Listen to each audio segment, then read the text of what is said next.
be hard on their parents, you know, but I guess at a young age, I realized certain things, and that, you know. Were you a pretty good boy growing up? Yeah, you know, like I gotta say, you know, I never got into any trouble. You know, not to say I never, you know, acted up, but just been lucky to be around the right people. And, you know, my father always told me, he was like, Russ, you know, I always trust that you'll make the good decisions. You know, you won't always, but I know. So that's why they were never too hard on me, or, you know, too strict, you know, because they always knew. And I think it's because of them, because they gave me a good foundation. And, you know, so. You think I was too hard on my daughter saying I'm gonna call the police? She's 17 years old, dude. She's a girl, you know? She's supposed to do those things. Like you said, all it is. She thought I was like trying to kill her because of that. You know, I was gonna ruin her life. The only thing, all it was a rule, and that's all we have in our life. We have rules that we have to abide by. You know, it'd be one thing if we lived by ourselves and not amongst society, but the fact of the matter is we live amongst everybody else, and, you know, we live in our parents' houses, and as much as we want to be free and independent and emancipated, it just doesn't work that way, and that's too bad, you know? Get over it, you know, us young people. Yeah, but her mother sided with her, said she, you know, she's not coming over your house anymore. Well, what's with that? She should have said, you did the right thing. I know you did. Why after 18 years is she still harassing me? I gave her mother bridge work for nothing. You know what I mean? People get caught up with their, you gotta understand, when it comes to dealing with children, a lot of parents, when they get divorced, when they're not together, their focus is about their problems, and they forget about, you know what, it's not about if, you know, you like this person, you hate this person, or you know what, life is such, and, you know, people aren't always going to be together always, you know, but get over it. It's about your daughter.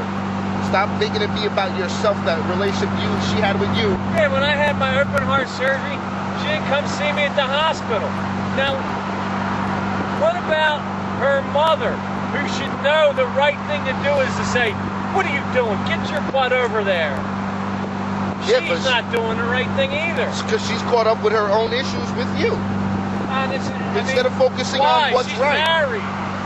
I don't give her any trouble at all. All I ever did, I never missed a single payment. Never. She went on every vacation, my child, with us every time. We never went on vacation without her. We did I coached her in sports. In order for people to move to the next level, they gotta. It's an insight they have in one of these books. It's called Clearing the Past. You gotta clear the past. You gotta get.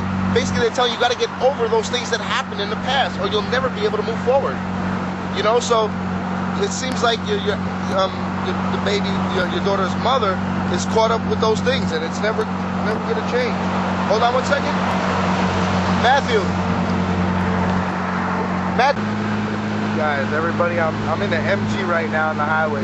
We're heading to that charity soccer game for Joe and Chris McDonough's son Andrew.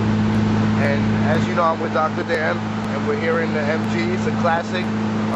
Hey Pop, remember you had the MG and we tried to restore it, but it cost too much to get dipped? Well, I'm in one now. And we're on the highway, hanging with my buddy right here. I've had some good conversation and good talking, and it was like therapy session for me, actually. So I'm very appreciative for having this time. And we're heading to Route 40, and we're gonna head to the soccer game. And Dr. Dan and I will see you guys when we get there.